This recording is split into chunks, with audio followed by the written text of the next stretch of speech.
Zeitgeist, meaning spirit or mood of the time, is the film of the time. Produced as a personal creative project, it was made available on the internet and quickly became a global phenomenon. Its comprehensive coverage of the facts behind religion, 911 and the finance system caused such an explosion in popularity that Google's video counters reached their limits at 50 million views. In October 2008, the second film, Zeitgeist Addendum, was released, covering the banking system, its negative effects on humanity, and designs for an alternative, new and improved future. Peter Joseph, director of Zeitgeist and Zeitgeist Addendum, talks with us about his reasons and inspirations for creating both films and his hopes for the future of humankind. Hi Peter, thank you so much for finding the time to talk to us today. I know you've had a really busy schedule while you've been in England. Obviously we're here to talk about Zeitgeist, Zeitgeist Addendum. Thank you for having me. It's fantastic, we're so pleased about that. First, before we kind of jump into Zeitgeist, I'd really just, if you could just tell me a little bit about yourself, what you do, your background, and why you started this project. Well, as a commercial producer in New York, it was very unfulfilling for the most part. And it's you know, you walk the line, you have your job, as anyone does. Yeah. And ultimately, I've always had other aspirations creatively, so I always engaged in other projects, such as filmmaking projects and off-Broadway projects and multimedia projects. So I had a pattern of doing this independently on my own in New York, even though it was never really for money or anything like that. Yeah. And as time went on, I started to realize that there's a lot of really terrible, sinister issues going on in the world. And I decided that it would be to my advantage and to the advantage of society, and actually to my own, satisfaction, to do something that would have not just an artistic element for the sake of art, but something that would actually be beneficial to the system, because art without conscience in a lot of ways is kind of meaningless, I've come to find. I think as time moves forward, you look back at what contributions of art have really endured. They actually have a great presence to them as far as how they relate to the human condition. So as you go back to J.S. Bach and the church, and all of these elements that come forward with art that has a relevance to it outside of just for the sake of art. You know what I mean? Yes. So a painting not for the sake of painting, for a painting for the sake of actually communicating something about humanity and the social condition of the time, perhaps. So Zeitgeist was an attempt to combine my artistic interests with some social cause, a social interest. And I think what triggered it was 9/11, because of how catastrophic the event was, and then as time went on, information began to come out about how ridiculous the government's account of the story was, and then you began to see who actually gained from this as time went on with the wars and the corporations. So my initial trigger for Zeitgeist, the original movie, was 9/11, so to speak. And then as I was approaching this to create an artistic work representing it, which, by the way, the original Zeitgeist was shown as a multimedia work in Lower Manhattan initially, with no intent to be an actual release at all. It was shown for 6 nights for free to an activist group that came in, and then it was thrown up online afterwards, and then it just happened to erupt with interest. Exploded. Which, by the way, it put me in a very precarious position because I didn't own the rights to a certain amount of it, and it was all friends I had made in the movement and things like this, so I had to retroactively go through this big mess. So anyway, but, as far as the film itself, religion was always very interesting to me ever since I was a child. I was never raised in a really rigid religious environment, but I was around it to a certain degree. My families were very Catholic. My parents were not particularly religious, but I was raised as Catholic also. Right, and I went to a Catholic school for a little while, so I got to experience this. And as a child, there was always something strange to me. Like in one class, I'd be in science, and then in one class, I'd go to this little church situation. And even at a young age, there was a strange dichotomy to me that didn't make any sense. And not to say that all religions don't have a value. They actually all very much do historically. And there are a lot of people that see the film, they get the wrong impression about what I'm trying to say about religion. In the first film, I deal with the history of religion. That's sort of a history that no one really talks about because it's not the established representation. Pattern. Right. I must admit, when I first watched that myself, I was absolutely flabbergasted when you show how the Christ religion and how many others came in under very, very similar situations, and that absolutely knocked my socks off, because I never knew anything like that. Yeah, the dying and resurrecting God man. That's right. Has been going on for millennia, for ages. And it's a symbolic rebirth, as early pagan ideology. It's where you're born again. All these goes right to the Druidism and the solar cross. Oh, yes, absolutely. The birth of the sun. It's age old, exactly, and it has multiple symbolisms apart from the sun as being its core. Like astrotheology is the terminology used to describe this stellar and solar element that has basically been transmuted and transformed into the historical religions that we think these attributes are actual history. When if you look far enough back, you see that it's basically pure allegory. And that even though there were certain characters that emerged historically, say in Christianity, there probably was somebody that fulfilled some role that this Christ character was assumed. But by the time the Bible came to fruition, the Christ character was transformed into a totally mythological figure.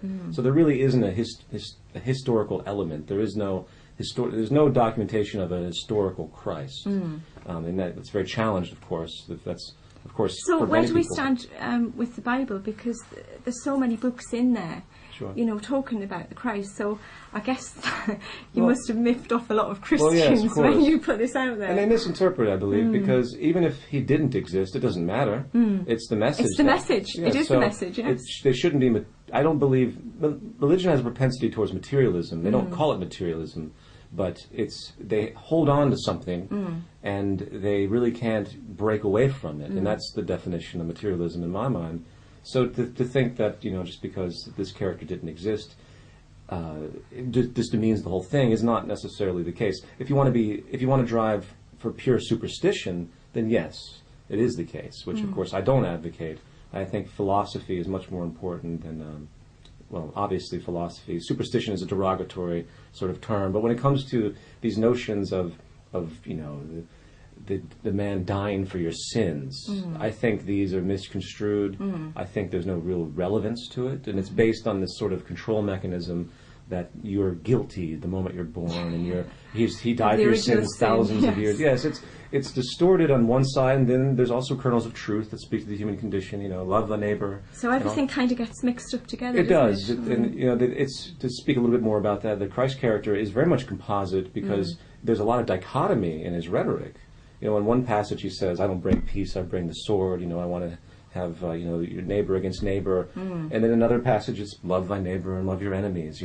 So it's a bit of a mixed message, isn't it? Really. Well, because it's a composite text, and that makes sense. You find these dichotomies, these yin and yangs, happening all through lots of different God men that have existed. So that's why it's even more proof that it's on the research that you've done with all these different characters in history who've come in as religious leaders, icons. Which ones would you say actually really do you believe did exist? As far as the major religions, I think it's obvious that the later religions, there's someone, Muhammad existed. That's well documented by historians. But the farther you go back, the more the characters become more elusive in their definition. Buddha, I'd question if Buddha existed. His symbology is extremely solar. Just like Krishna. And these, of course, are thousands of years before Christ. So, I think that it's just almost, I don't really focus on it, frankly. I don't think if they exist or not it matters, but when you go back far enough, there's really no historical documentation secular. So if you can't find that, then all you're kind of looking at is the faith-based texts, which are inherently biased because of what they actually are. So I really couldn't tell you. I think obviously there's the Allah didn't exist per se. It's the God that was this redefined element from the Old Testament and the New Testament, and then Muhammad, I guess, definitely did exist because it was not that far along. It was 800, 900 years after Christ, and there are actual historical documentations. I think he's been interpolated, just as all of them have. They've all been. They take the prior faiths and they just build upon it. They're emergent culminations, but the characters are in the stories. And you tend to find this throughout all religious texts, even to modern religions, that you find all sorts of strange things in things like Scientology, things like this that continue these types of patterns. So I think the sadness to me is that most religions are arrogant and they don't realize that they're interconnected. And I think if they realized they were interconnected, then there wouldn't be so much dispute. I mean, the problem with religious texts in general is that they're semantically interpreted. Christianity alone has about 34,000 different subgroups, and they are slightly at odds with each other. You know, the Seventh-day Adventists, you know, they all have these tiny little variations of their interpretation. I believe that's very dichotomous, and in the end, my major argument towards religion is that it's completely divisive of humanity. So it's not progressive. It has kernels of truth, but I think it's time most move beyond these dogmas and these faiths that really tend to separate humanity, because nothing's going to come positive out from that type of awareness. Well, I was talking, funny enough, to someone the other day about this. Like we all want to work together as one humanity, but it's like there's groups, and then there's groups within groups. As I was saying to someone the other day, you're pink and I'm blue. We're still trying to aim for the same thing, but it just dissects people all the time. And in this culture where the world is becoming a smaller place, it's so sad that we're not coming together and we seem to be spreading further apart. Somewhat. Yeah, and it's really sad that, you know, everybody is in their own camp and they don't want to come together. Right. Because there's one slight difference. Sure, everyone sees the differences between each other, and they tend not to see the similarities. In the new film, I have a quote by Carl Sagan, which is very nice. He's like, if an extraterrestrial visitor came to the planet, they would probably recognize all the similarities between the species and tend to see as the differences as trivial, because we all function in the same environment. Exactly. We all have the same needs fundamentally. So I think it's a flaw of consciousness that's happened.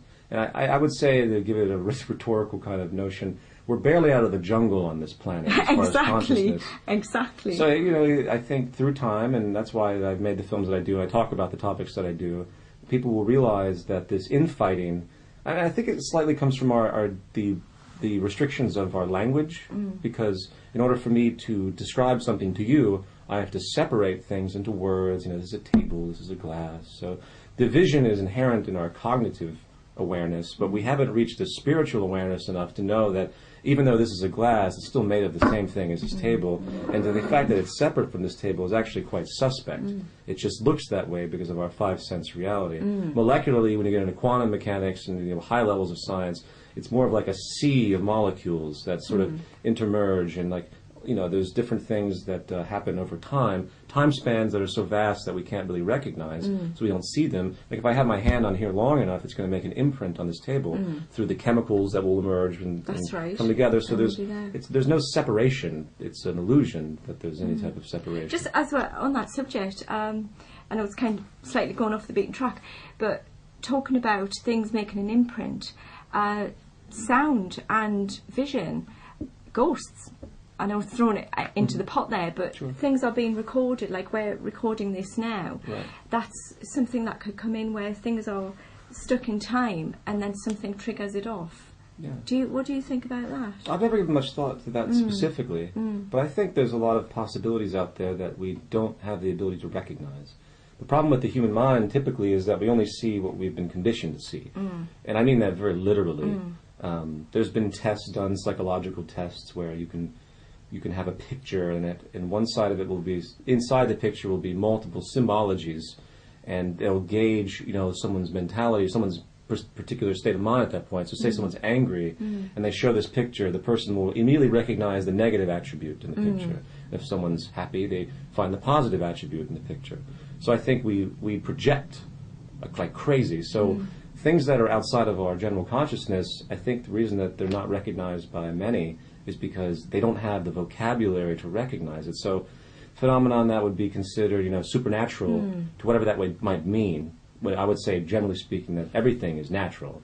There's no such thing as supernatural. It's only supernatural to the extent that it seems we don't understand it. Yes, it seems out of the ordinary. So things like a ghost, whatever that is, you know, which we say something like that, we have a cognitive notion of what it could be, but you know, these figments that could occur could actually be many, many different things, and most that would experience that are too closed to recognize that in general. Exactly. So well, I always liken it to, my expression has always been, it's a higher science that we haven't quite discovered how it works yet. Right. You know, when we see, like you say, supernatural phenomena, and then somewhere further on down the line it's explained, and then people go, oh, that's how it works. Yeah, just like back in the old days, you know, they thought that ghosts would possess you and give you illnesses. And yeah, we've moved on a bit since then, I hope. Well, yeah, and we will continue to move on and discover all sorts of nuances of unexplained things that will eventually be explained by understandings and technological understandings that we can recognize. I think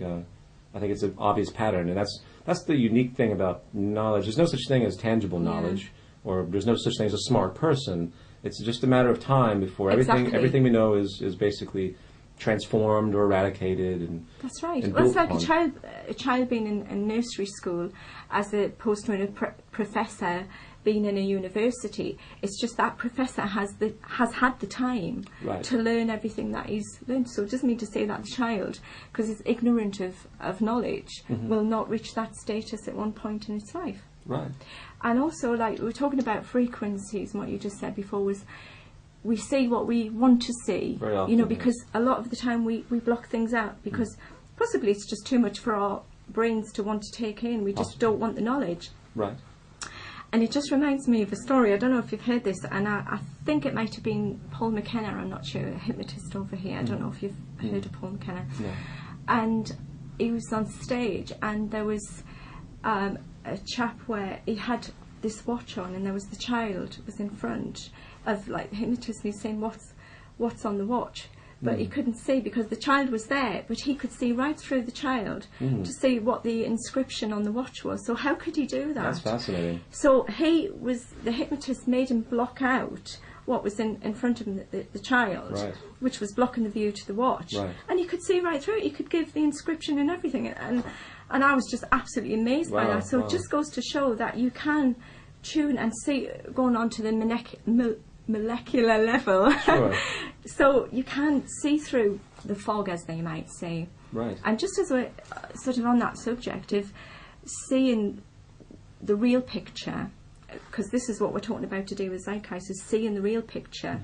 I feel like, and I don't know if you feel like this, that sometimes we are just being tuned in on a frequency just so all we see is what certain bodies want us to see. Well, sure. That, I think you could say the mass media does that on a daily basis. Yeah. So, you know, they've created this illusion of terrorism. Exactly. Which is statistically irrelevant. You know, as far as the odds of any of us dying in a terrorist act are virtually zero. But yet, you turn on the television, and that seems to be a very common topic continuously. And then they change, you know, the language. So now the war in, say, Iraq is no longer a war against, you know, insurgents. It's a war against terrorism. Yeah. So then you have this nonsense that's perpetually built upon. And they did the same thing, you know, with communism. You know, they did the same. They just need these enemies, you know, for that example. But the media tells us what to think, and it creates a state of mind, and we tend to absorb that and create an identity with it, and then we end up projecting it. Yeah. So, and that's the thing about we're so influenced that we have to be very careful in how we behave in multiple levels. And that's one of the things about consciousness that many don't really realize.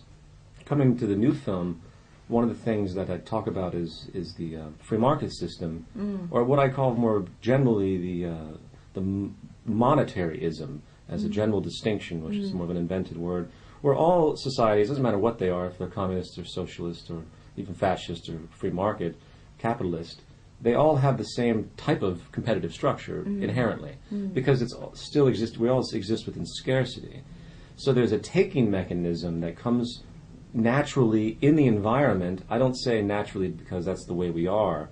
There's this debate, of course, between human nature and human behavior, nature versus nurture, these attributes. Yeah. And I tend to find in my understanding, this brings me back to this point on the awareness, is that it's I'd say 90% behaviorism is what conducts what we do. In other words, our environment dictates how we communicate. And obviously, you know, I could be born in the Middle East, and I could be born to a Muslim family, and odds are I would be speaking Arabic and be Muslim.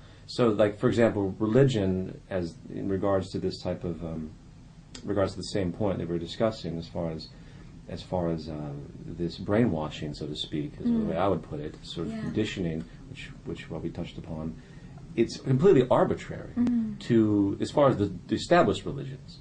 If you're born in this area, you're most likely going to be in that religion. So most people don't think that way, which I find fascinating. But anyway, that's a little bit of a sidetrack from what I meant to say as far as the free market capitalism and everything else. We live in an environment that rewards competitive and chiseling mentalities, parasitic mentalities, where all of our established institutions, in order to survive, they have to get money. In order to get money, they have to basically fight for it one way or another.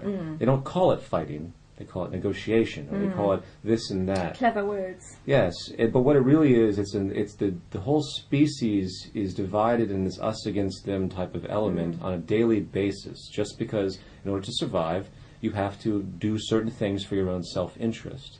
You have to take as opposed to give. And the difference, I think, is that our environment now has conditioned us into this overwhelmingly selfish mentality that really has reached a point where things like the corruption of the Iraq War and say a cat burglar, there's no difference whatsoever. We start with this general type of I broke my thought there for a second, but there's no difference between someone who is a cat burglar needing to survive because they come from scarcity, or more specifically saying where I come from, like South Central Los Angeles, there's no jobs. Everyone sells drugs. They're addicted to drugs because they're upset because they're in this hard environment of poverty. So they do what they have to do to survive. There's no difference between that type of criminal behavior and then, say, the high corporate elite that chooses to invade a country to take its resources and take it over and create all the elements that it wants for its own personal gain.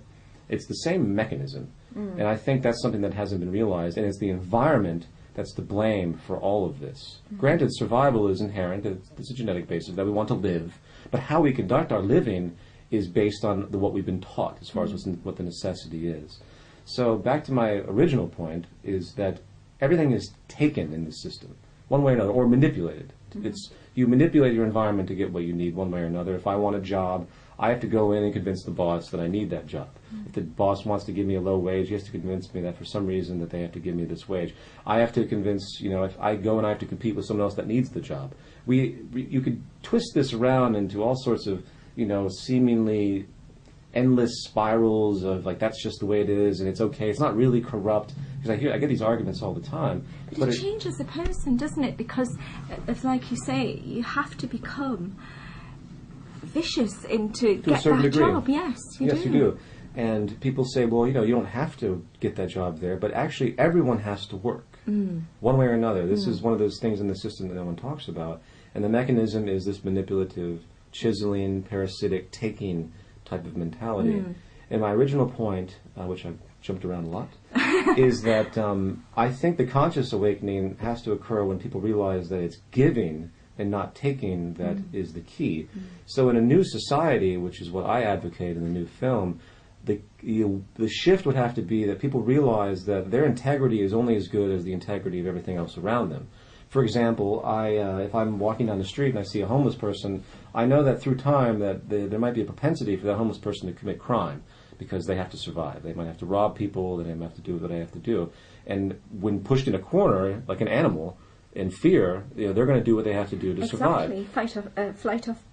Fight or flight? Yeah, sure, yeah. So as long as there's a homeless person or a person that's that's deprived and abused, perhaps, I'm not safe.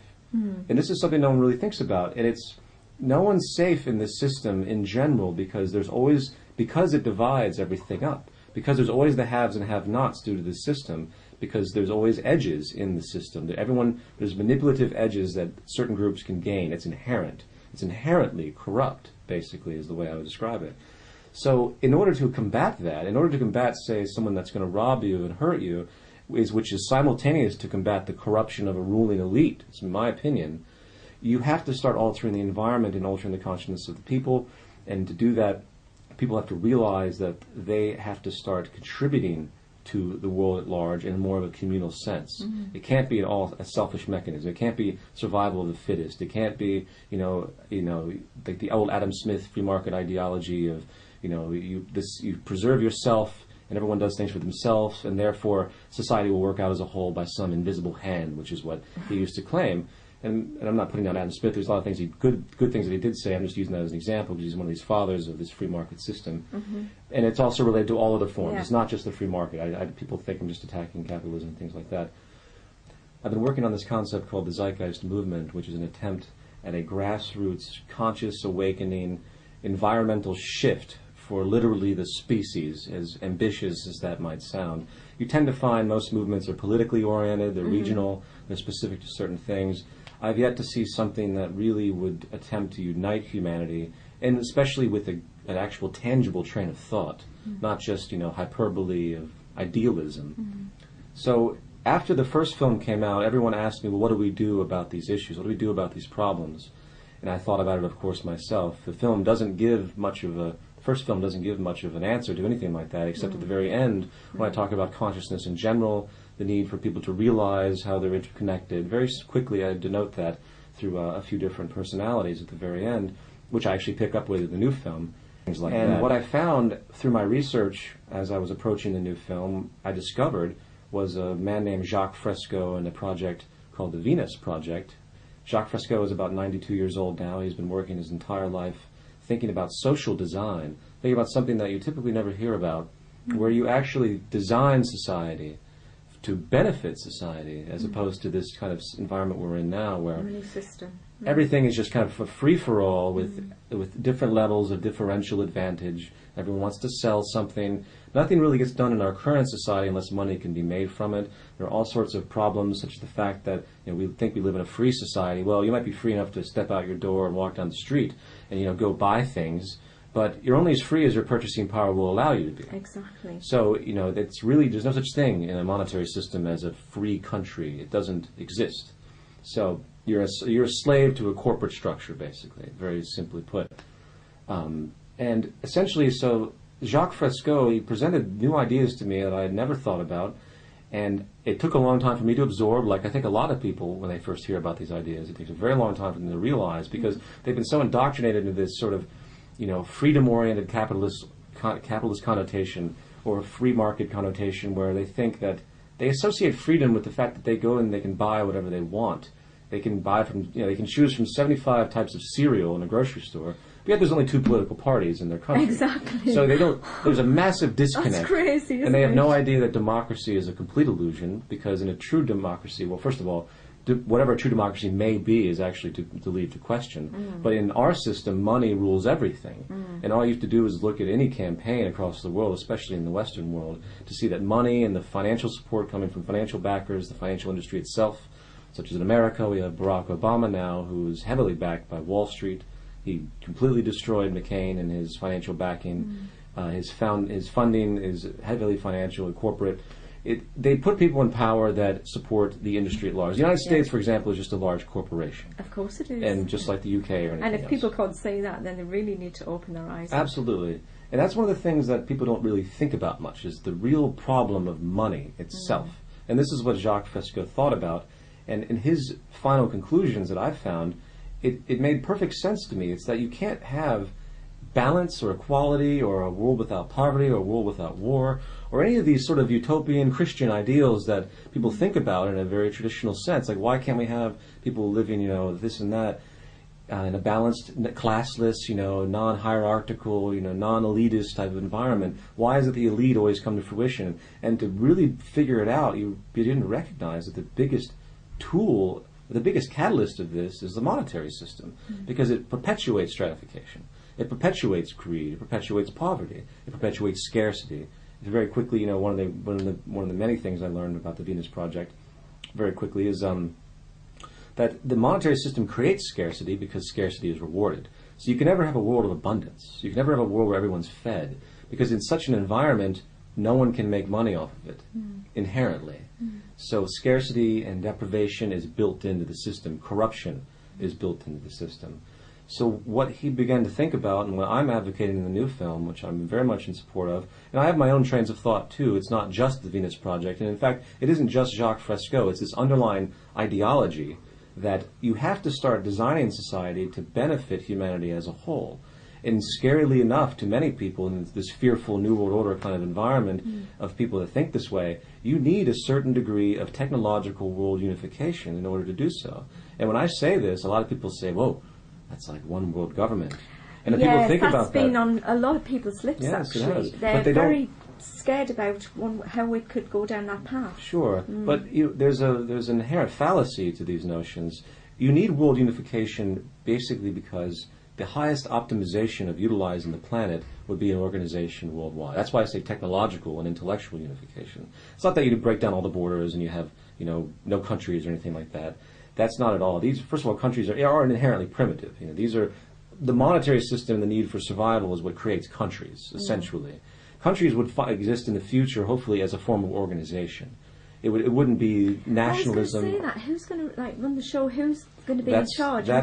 We get rid of money, which they're trying to do anyway. They're trying to rule the paper stuff out. Well, yes, but they're going to have it digitally. They want to have a digital currency. That does affect a lot of economies if paper goes. Well, yes. Well, they can't control. The mechanism of paper is traceable, and they used to have the pound used to be supported by gold. And same with the dollar. And now that's been gone. They just have these little things and they just say it's fiat, basically. In the States they do. And eventually they're going to move forward and eradicate the currency. Eventually you get to a point where there's no way to trace anything. There's no way to look at the numbers. There's no way to look at the math. Like I can look at the math, more or less, of the Federal Reserve and see how corrupt in the pyramid scheme that it is. You can look at the inflation. You can look at the depreciation of the dollar. You can look at all the attributes, more or less, still. And once the financial elite get to a point where they have the technology to do it, they'll make it a complete illusion, which is what it is anyway. Money isn't real. The only thing that's real are resources, and that's what Jacques Fresco recognized. So you have to move past this and realize that resources are really what's important, and until we utilize the resources and utilize our intellectual creativity, which is what creates technology, which is really what everything is in regard to what helps us on a very utility-based level. Everything is technology, from this chair to this. It's just, that is really... While we're just talking about the technology, if I can just jump in there. Sure. I'm fascinated about how do we get rid of the oil and the pollution, and if you can just talk about solar energy and the geothermal energy. That's the one. There's so many different forms of energy out there. To think that we are restricted to oil or anything is only because of the corporate structure. Yes. So there's no sustainability in this type of system because there's a need for self-preservation, which inherently is corrupt, because systems that have evolution continues in an emergent cycle, and we discover certain things, and we're always going to discover something better. But what happens in a monetary system is because money's made off of one institution, they don't want to change. And until they can get the leverage to maneuver themselves, such as something else. Like they want to bring in hydrogen into America. Why? Because they can use the same infrastructure as gasoline, as opposed to, say, battery technology, which at this day and age could be unbelievable if they actually maximize the potential of it. Think about how small microchips and everything is. There's no reason that you can't have a battery in a car that could run for eventually 1,000 miles, on one charge. It's just insane to think that we can't do that, because we certainly can. So it's paralyzing, is what the system is. We're paralyzed. And parasitic. Yeah, parasitic inherently, but as far as the actual progress, we're paralyzed. So technological progress is restricted because of the monetary system, the need for self-preservation. But how do we make this jump from you have to this Venus project, like the utopia? Yes, that's the most difficult question, because it's going to take a shift in consciousness. People have to realize what's important. And unfortunately, we have so many dichotomous religions and so many dichotomous worldviews that I'm not ignorant and naive to the difficulty of it, but this is the path. This is what has to happen. You have to have people realize how they're interconnected symbiotically, and then simultaneously realize that everything is emergent and changing. And those are two things that people don't recognize. The arrogance of religion is such where people believe they're separate, they believe they're special, they think that they're different for some reason than a bug or something. And the reality is there's no difference whatsoever. But this is what they've been taught, and this is our primitiveness that perpetuates and keeps us divided, keeps us separated from nature. Because once you step back and realize how we're connected to nature, and again, first of all, we're connected to nature to the effect that everything we do has a cause and effect, and with each other and everything else, and with the environment. Corporate pollution is unbelievable. They don't care about the environment. No one's realizing this. So when we realize that, you realize that in order to live in harmony with nature, you have to actually listen to nature, understand its processes, its natural laws, and align. Like, there's no reason we should do anything that's not sustainable. 75% of most production is waste. So to make anything, it's just there's so much waste involved. Not to mention, for example, a computer is made out of materials that are only durable to the extent that the market system will allow for them to maintain market share. So the highest form of resources aren't utilized to make things like really long and efficient because inherently they have to keep market share. Exactly. So things get more and more cheap. Everything's Break meant down. today to break down. Planned obsolescence. Exactly. When I was a child, you would have a hairdryer, for example, and it would just last for ages. Yeah, and now everything conks out, for want of a better word. Yes. In a year or two, it just breaks down. Yes. It's not built to last. So it's unsustainable. Unsustainable. In that And case, that's very hideous for us because it has so many ramifications from the landfills to the pollution. Exactly. So we're totally out of line with So much nature. So the first thing that has to happen, I think, is that people need to realize that all operations have to be environmentally aware, period. And if you're in a position that it's not, then you're doing something wrong. And the system obviously is wrong when you step back far enough because you see that the system doesn't reward any of that. So I think when that awareness comes forward, for example, then people will begin to shift. And it's slowly happening, very slowly, unfortunately, because we're still paralyzed by the system. But more tangibly, the first thing I think needs to happen is they need to build a new city. And if you look into the Venus Project, this is one of the things they've advocated. We need to find a place that has, a multi-mile radius, and to build the first circular design, which Fresco has been advocating for years, which is completely self-sustainable, to show how, it could be a test city, so to speak. It could be an amusement park. It could be an experiment to show people what could be if they wanted it to be. So you have everything self-sustaining. You have everything made out of the most prime materials. Granted, we're still going to have to do this within the monetary system, so there'd have to be a lot of financial backing to do it. But it would set this precedent to show, hey, this can be done. We can have an environment where there's virtually no waste. Everything's self-sustainable. But there is communities like that, though, isn't there? Small ones. I've heard of one in Ireland, actually, I think it's called the Unicorn Sort of like a Project? commune type thing? I think so, yes. Yeah, People sure. sort of give up the outside world and go and build a house and Sure. live on the farm type of But thing. that doesn't, because of the need to preserve, because of the financial restrictions of that, because it's still in the monetary system, it doesn't reflect our advancements of technology. So in this particular city, you'd have the highest forms of transportation. You'd have the maglev trains. You'd have That no looks fantastic, no actually. cars whatsoever. Because everything is designed where you can get anywhere you want in the city with extreme ease. You have, there's so many attributes to it. The homes that are made out of materials that are all fireproof. There's no reason to have a fire department because nothing can catch fire. Concepts like this that no one thinks about. Problems in this society are regulated by laws. The idea is actually to eliminate laws. So essentially we have to create an example to show the world what can be done, because most people have no idea what's really technically feasible. And the technology we have today is really our divinity, so to speak. It's what we have, it's what we create to make our lives easier. I'm not saying that replaces other forms of spirituality, but tangibly the utility of technology is what creates freedom for us. Nothing else. And there's nothing else that I can think of. Money and capitalism, they're tools to get through to make people a little bit more free, but at the cost of subservience and this vast type of class-based division. Everyone who's wealthy does it at the cost of somebody else. Very simply, there's a balance to it, and there's many reasons for that. We need to eliminate that and get an environment designed where people actually live together, and they begin to establish a different train of thought, a different consciousness, where we'll get to a point where people will, first of all, technology will be so advanced that there'll be no monotonous jobs. No one's behind a cash register. Well, there's no money, so there's no reason for that anyway. Most jobs like law would be vanished. There would only be technical issues that would have to be dealt with. You maintain the environment, and eventually people would do that because they want to contribute. They understand what their role is. Not that they want reward from it, not that they want to take. They want to give because they realize that giving is what the system is. And it's much more natural to the human condition, I think, than just taking. And they realize something more important. In this system, it's very primitive because the survival is associated with taking and advantage and getting a job and keeping it and manipulating the environment for your self-interest. that is only beneficial to a certain degree, and that's what we've seen because of the homelessness, because of the wars, because of the poverty, because of the disease epidemics that don't get any treatment, the death of millions of people in Africa that no one cares about. This is the cost of this. So what's going to happen is the consciousness will shift.